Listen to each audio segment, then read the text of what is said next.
Hello students and welcome back to आपके अपने channel Nitesh Tiwari e learning में। आज हम बात करने वाले हैं आपका नोट मेकिंग का। क्लास 11 का फिक्स फॉर्मेट्स आपके जो हो सकते हैं, क्या पैटर्न रहने वाला है नोट मेकिंग का। और मैं आपको कंफर्म कह दूं, अगर 5 मार्क्स का नोट मेकिंग है भाई, 1 नंबर भी नहीं कटेगा। 1 नंबर हो सकता है आपका जो थोड़ा सा एक्यूरेसी है और एक्सप्रेशंस में हो जाए, बाकी 4 के 4 नंबर आप पूरे ले सकते हो इसमें से। अब क्या तरीका रहने वाला है, देखो नोट मेकिंग सबसे पहले समझेंगे कि मार्किंग स्कीम क्या है और पैटर्न क्या रहने वाला है। देखो आप अगर हेडिंग लिखते हो, मान लो आपके पास पैसेज है ना, पैसेज होता है ना पूरा, एक पैसेज 2 3 ऐसे करके बड़े बड़े लंबे होते हैं। तो उस पैसेज में से सबसे आपको देखना है बार बार कौन सा वर्ड रिपीट हो रहा है, कौन सा ऐसा वर्ड है उस पैसेज में जो बार बार रिपीट हो रहा है। अगर तुम्हें टाइटल लिखना नहीं आता है तो मैं उसकी बात कर रहा हूं, आपको वो वर्ड लिख लेना। अब वो वर्ड का मतलब कोई अच्छा सा वर्ड होना चाहिए, थोड़ा बड़ा सा सही सा, है ना। ये थोड़ी ना कि कोई नॉर्मल सा वर्ड, थोड़ा सही सा होना चाहिए कि आपको लगे हाँ भाई ये हो सकता है। आपने उसको हेडिंग बना देना है, 1 नंबर आपको वहीं मिल गया।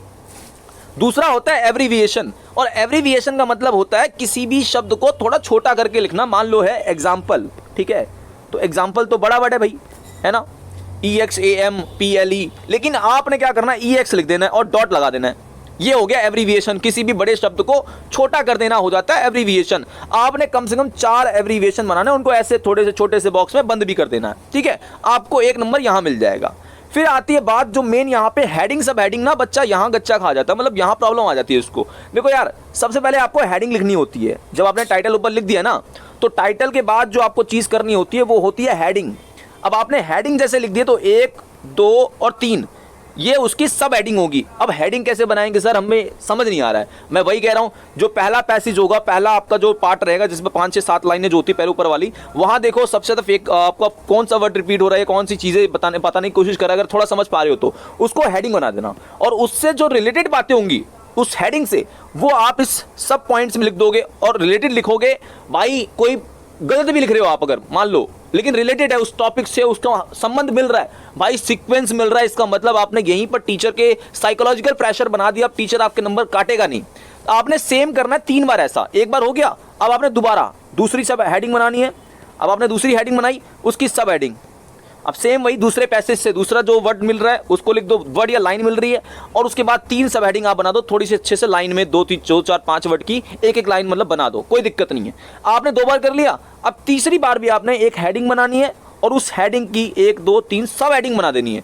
ये फॉर्मेट फॉलो करो, और लास्ट में एब्रीविएशन जो है इन तीनों के बाद आता है। तो एब्रीविएशन आपने वो 4 वर्ड जो आपके हैं फिर एब्रीविएशन बना दो, और लास्ट में आपने लिखनी होती है समरी। क्या लिखनी होती है, समरी लिखनी होती है आपने। जैसे ही आपने समरी लिखी, अब कहोगे यार सर समरी नहीं आती यार, कैसे लिखें। मैं एक बताता हूं, जो पहला पैसेज था, दूसरा था, तीसरा था ना, लिखा ना आपने, उन्हीं को आपने समरी में लिख देना है और काम आपका चल जाना है। मतलब 2 नंबर इसके भी मिल जाएंगे, इसके भी मिल जाएंगे, उसके भी मिल जाएंगे। रहा एक्सप्रेशन, हो सकता है किसी बच्चे का एक्सप्रेशन अच्छा रहा हो, मतलब लिखने का तरीका सही से रहा हो, टीचर को समझ आ रहा हो, उसको ये भी मिल जाएगा, बट बाकियों को बाकी सारे नंबर तो मिल ही सकते हैं। उसके बाद इसमें आपको बताना है कि 80 आपका वर्ड्स का होना चाहिए। आप थोड़ा ज्यादा कम भी कर सकते हो, मतलब 5-10 वर्ड का इतना कोई अंतर नहीं रहेगा, बट ज्यादा लंबा भी नहीं होना चाहिए, ठीक ठाक होना चाहिए। और 1/3 होना चाहिए पैसेज का, जो पैसेज है उसका 1/3 होगा तो काम चल जाएगा। अब कुछ बेसिक चीजें और जान लो, कैसा होना चाहिए नोट मेकिंग। ये शॉर्ट होना चाहिए, ज्यादा लंबा नहीं होना चाहिए। दूसरा, इसमें इंपॉर्टेंट जो बातें, जैसे मैंने कहा इंपॉर्टेंट बातें इंक्लूड होनी चाहिए जो उस पैसेज में बताई जा रही हैं। और लॉजिकल रिप्रेजेंट सीक्वेंस, जैसा मैंने कहा कि उस अगर हेडिंग बताया तो हेडिंग का सब हेडिंग मिलता होना चाहिए थोड़ा सा उसमें। और organised appropriately under the heading and subheading, मैंने जैसा कहा हेडिंग और सब हेडिंग में थोड़ा सा ऑर्गेनाइज होना चाहिए, बिल्कुल सही से होना चाहिए। ये आप बता दोगे, आपका काम चल जाएगा।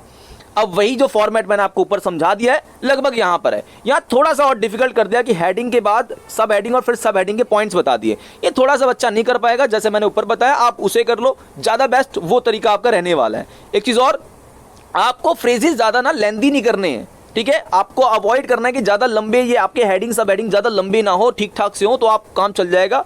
और टाइटल जैसा मैंने बताया, कोई भी वर्ड जो बार बार पूरे पैसेज में रिपीट हो रहा है, आपने टाइटल वही लिखना है, तो काम आपका चल जाना है। तो ये आपका सबसे बेस्ट तरीका था, नोट मेकिंग का सबसे बेस्ट तरीका था भाई।